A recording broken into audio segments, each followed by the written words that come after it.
semuanya, perkenalkan kami dari kelompok 1 mata kuliah Patofisiologi Manusia, Prodi D3 Farmasi, Universitas Pancasila.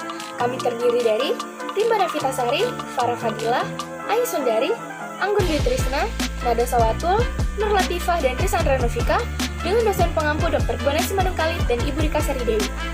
Jadi di kesempatan kali ini kami akan membahas tentang jantung koroner. Jadi jangan lupa disimak videonya baik-baik ya. Definisi penyakit jantung koroner merupakan kondisi yang terjadi akibat adanya sumbatan pada pembuluh darah koroner. Pembuluh darah koroner berfungsi untuk memberi suplai darah ke otot jantung. Akibatnya, suplai darah menuju otot jantung akan berkurang atau yang paling parah bisa berhenti. Patofisiologi jantung koroner. Penyakit jantung koroner disebabkan oleh penyempitan atau penyumbatan pada pembuluh darah yang menyuplai darah ke otot jantung. Otot jantung juga memerlukan darah untuk menggerakkan otot-ototnya agar tetap mampu memompa darah ke seluruh tubuh. Hal yang paling sering menyebabkan penyempitan atau penyumbatan tersebut adalah trombosis atau aterosklerosis.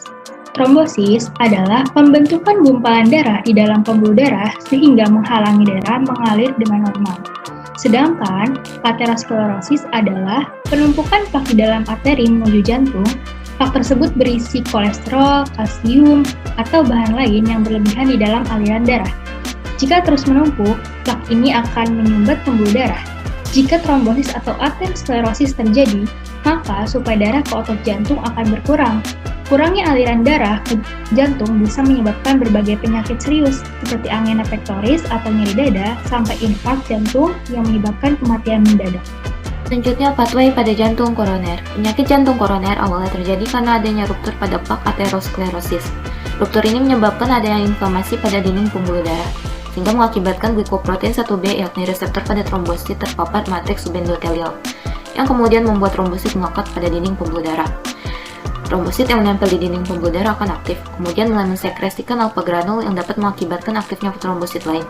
Trombosit yang aktif berubah bentuk dan menghasilkan glikoprotein 2B atau 3A, dan mulai melakukan agregasi untuk menutup inflamasi pada dinding pembuluh darah. Nah, agregasi ini akan menyebabkan terbentuknya trombus pada dinding pembuluh darah. Trombus ini kemudian dapat mengakibatkan terjadinya penyumbatan peredaran darah pada arteri koronaria. Hal ini akan menyebabkan jantung mengalami iskemia. Iskemia selanjutnya dapat menimbulkan rasa nyeri di dada, serangan jantung, stroke, bahkan kematian. Selanjutnya, untuk pencegahan penyakit jantung koroner itu bisa kita lakukan dengan beberapa upaya, yakni dengan cek kesehatan secara rutin, hindari asap rokok, diet yang sehat dengan kalori seimbang, lalu istirahat yang cukup, kelola stres, dan rajin melakukan aktivitas fisik. Selanjutnya ada beberapa gejala penyakit jantung koroner, di antaranya pusing, rasa mual, nyeri pada dada, pucat, dan sesak napas. Penyembuhan jantung koroner ini yang pertama bisa menggunakan obat, terus rawat jalan dan rawat inap. Dan selanjutnya dengan cara menggunakan tindakan intervensi. Yang pertama ada pemasangan ring dan yang kedua operasi bedah pintas koroner. Nah, itu dia tadi penjelasan mengenai jantung koroner. Semoga bermanfaat ya teman-teman. Terima kasih.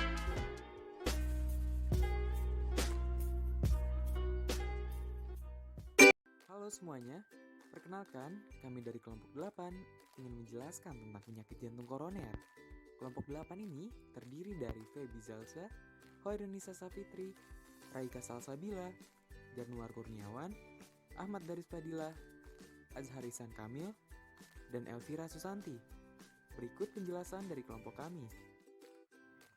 Penyakit jantung koroner atau PJK adalah gangguan fungsi jantung akibat otot jantung kekurangan darah. PJK terdiri atas angina pectoris yang lebih ringan dan infark miokard yang lebih parah. Angina pectoris yaitu rasa nyeri yang terjadi akibat kerusakan arteri koronaria yang memperdarahi jantung. Kerusakan ini menyebabkan arteri koronaria menyempit atau tersumbat. Kerusakan yang terjadi bisa berupa plak, sobekan pembuluh darah, bekuan darah, atau yang paling sering karena timbunan lemak pada dinding pembuluh darah yang disebut aterosklerosis. Proses penyempitan ini bertahap dan membutuhkan waktu yang lama. Karena adanya penyempitan arteri koronaria, sel otot jantung tidak lagi mendapatkan suplai darah yang cukup atau disebut iskemik. Iskemik ini sering menimbulkan gejala berupa nyeri dada kiri yang menjalar ke bahu kiri, Gejala ini disebut angin duduk atau angina pectoris. Angina pectoris dapat dibagi menjadi dua. Yang pertama angina pectoris stabil, di mana nyeri dirasakan saat beraktivitas, dan yang kedua ada angina pectoris tidak stabil, di mana nyeri dirasakan baik saat aktivitas maupun istirahat. Saat penimbunan lemak pada angina pectoris terus berlanjut, dapat terjadi sumbatan, sehingga sel otot jantung sangat kekurangan oksigen dan akhirnya mati. Kondisi yang lebih parah ini disebut infark miokard atau serangan jantung yang terjadi secara tiba-tiba. Miokard bisa dibedakan menjadi ST elevasi miokard infark atau STEMI dan non-ST elevasi miokard infark atau non-STEMI. Untuk membedakan diagnosis keduanya, perlu dilakukan pemeriksaan penunjang EKG dan pemeriksaan lab enzim jantung. Gejala yang bisa ditimbulkan penyakit jantung koroner ini antara lain berdebar-debar, nyeri dada, mual dan muntah, sesak nafas, keringat dingin, letih, pusing dan sakit kepala. Faktor risiko penyakit jantung koroner. Faktor risiko penyakit jantung koroner terdiri atas faktor risiko yang tidak dapat dimodifikasi dan dapat dimodifikasi.